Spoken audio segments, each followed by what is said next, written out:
Same dress up করলে গ্রামের খালাতো ভাই একটু চুল কাটা এলোমেলো হলে টোকায়। বলেন কি? তা ভাই তোমাদের মতো এত স্মার্ট হ্যান্ডসাম ছেলে পেলে থাকতে শাহরুখ খান সালমান খান নায়ক হয় কিভাবে?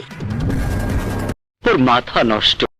হেই হ্যালো বাই ব্রাদার্স, কি অবস্থা তোমাদের? আশা করি তোমরা সকালে অনেক অনেক ভালো আছো। আজকের ভিডিও কিন্তু ফার্স্ট ক্লিপ দেখে কি বুঝলা? হ্যাঁ, আজকের ভিডিওতে এক বস্তি টিকটকারে রোস্ট করবো। সে কিন্তু একজন টিকটকার, কিন্তু এরকম পার্ট দেখায় যে অনেক বড় সে একটা অ্যাক্টর হয়ে গেছে। টিকটকের অ্যাটিটিউড ভিডিও বানায় এবং নাম দিয়েছে লোকাল হিরো, কিন্তু বাস্তবে সে একজন ছাপরি টিকটকার টুকাই। হ্যাঁ, আজকে এই টুকাইরই রোস্ট করবো, এই টিকটকারেরই আজকে এক্সপোজ করবো। তো চলো ভিডিও শুরু করা যাক। এই সময় কম, শুরু করো।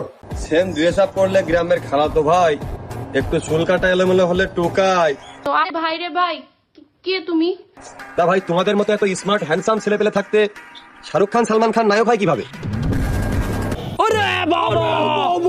তো দেখলাই তো এই চুতিয়া মার্কা টিকটকার কি একটা লজিক দিয়ে গেল। মানে ওর যে ব্রেইন মাথায় না পুটকিতে, তার কথা শুনলেই বোঝা যায়। মানে ভাই একজন নায়ক হইতে গেলে লাগবে হলো অ্যাক্টিং স্কিল। এখানে হ্যান্ডসাম স্মার্ট কই থেকে আসলো? মানে কি বলবো, যাই হোক। আর একটা জিনিস খেয়াল করবেন, ও কিন্তু সাপড়ি আর টিকটকারদের ডিফেন্ড করে। মানে আর কি, যারা সাপড়ি টুকাইদের মতো চুল কালার করে তাদের ডিফেন্ড করে। পরে আমি একটু এটা অ্যানালাইসিস করলাম যে এটা ও কেন করে। পরে অ্যানালাইসিস করে জানলাম ও নিজেও একটা সাপড়ি, এর জন্য ডিফেন্ড করে।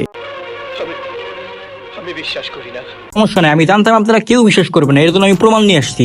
নিউ লুক, সো কমেন্ট করে জানাবেন। আর সবাই ভালো থাকবেন, সুস্থ থাকবেন। আজকের অবাক হওয়ার ভাই কিছু নেই, ওর অনেক বড় একটা চুতিয়া। আর ও পাবলিকদেরও এমনি চুতিয়ে বানায়। ও জান্নাত তোহাদের সেলুনে যায় এমনি চুল কালার করে, আর টিকটকে এসে যারা চুল কালার করে তাদের ডিফেন্ড করে। এমনকি ওর আগে অনেক রেকর্ড আছে চুল কালার করার। আর ওর কিছু অন্ধভক্ত আছে যারা কিনা ওদের নিয়ে কিছু বললেই কমেন্টে এসে ঘেউ ঘেউ করে। আমি তোমাদের জন্য কমেন্ট বক্স খোলা রাখছি, যা ইচ্ছা তাই বলো, কোনো সমস্যা নাই। আমি এইসব টিকটকার সাপড়িতে রোস্ট করতেই থাকবো। তো আজকের মতো এই পর্যন্তই, দেখা হবে অন্য কোনো রোস্টিং ভিডিওতে। আর ভিডিওটা ভালো লাগে লাইক করো, সাবস্ক্রাইব করো, একটা কমেন্টও করো।